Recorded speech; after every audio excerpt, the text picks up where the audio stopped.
Okay, so last week at Roots and Shoots, the play was about, the women finding Jesus's empty tomb. We can see here. And they are, of course, astonished because his body was in the tomb and then it wasn't. So this is now the second Sunday after Easter, after Jesus has been crucified and buried. So this is the second Sunday. So this is where we are in the story.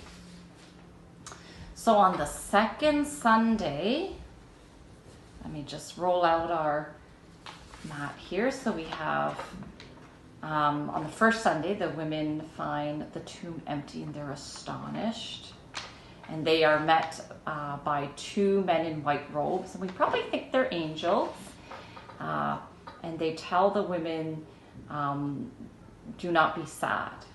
Okay, so this is where we're at.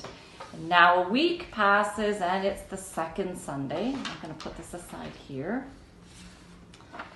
And this is now the second Sunday. So on the second Sunday in the season of Easter, we remember how in the afternoon of the first Easter, two of Jesus' followers made their way slowly toward Emmaus. Was from Jerusalem. They must have been shaking their heads in wonder as they walked and talked of what had happened. The cross, the empty tomb, what did it all mean? Then a stranger joined them. Much attention until he asked, well, what are you both talking about? Are you the only one in Jerusalem who has not heard? The two men had asked, what has taken place these last 3 days?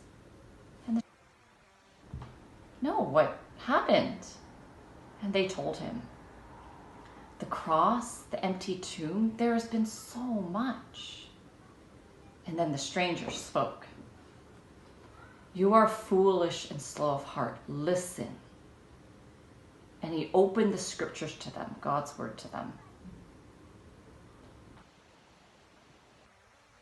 We were trapped in Egypt and Moses led us out through the water into freedom in the desert, and God gave Moses the 10 commandments to guide us. Do you remember how we were trapped in exile and the prophet said a child would lead us and that someone would come to suffer and die so we might really be alive? By this time, the two men had walked to the village of Emmaus. The miles had passed quickly as the stranger talked. He was about to go on when the two asked him to stay, and he did. So they did stay. I didn't color this, but this is for you, the children at home, to color if you'd like. It's available on the Grassroots Facebook page. You can get your parents to print that off. And if you want to color and share it on Facebook, or you can email to ask your parents to take a picture, and you can email it to Amy Baker, amy.b@grassroots. Okay, now instead of using this picture, I have a beautiful book here. And if you can see this, my head's gonna be behind this. All right, so now the two men had asked the stranger to stay with them. And so the stranger did. I peek my head out. So when they sat at supper in the inn, so we can see that they're inside, a piece of bread. He gave thanks to God for it and broke it. And then he shared it with the two. We have another person here. I think he's probably maybe the waiter or the server. And when the stranger broke the bread and shared it with the two, that was when the two men knew who the stranger was. Who do you think the stranger is? But in a moment, he was gone. And they sat at the table for a long time, talking. Now they knew why their hearts had burned within. that warm, nice feeling. Sometimes you get that maybe when you're cozying in bed. But now they knew why their hearts had burned within as they walked with him on the road. They got up slowly, and then they hurried back to Jerusalem to tell the rest of Jesus' disciples and friends that he had been made known to them in the breaking of the bread. And that's the title of today's story, to be known in breaking of the bread.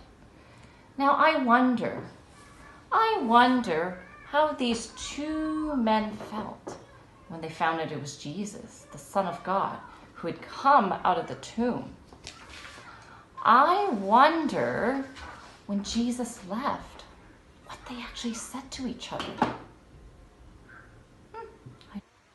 They're together.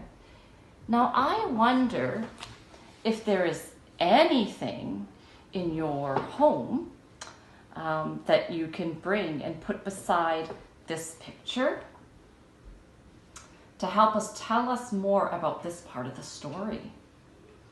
Is there something that calls to you and seems like it needs to be here, part of this picture? Look around your home and see. And that's our story today. Thank you so much and have a wonderful day, Grassroots children. Bye.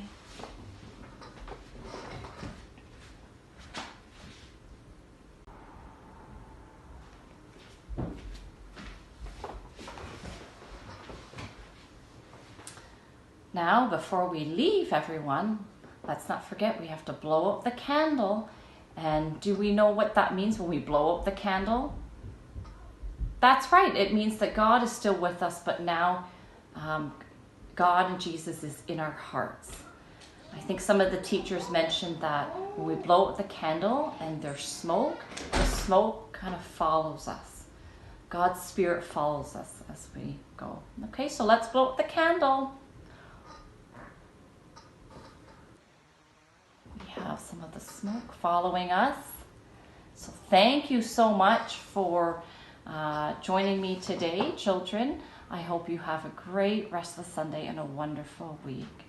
God bless and take care. Bye.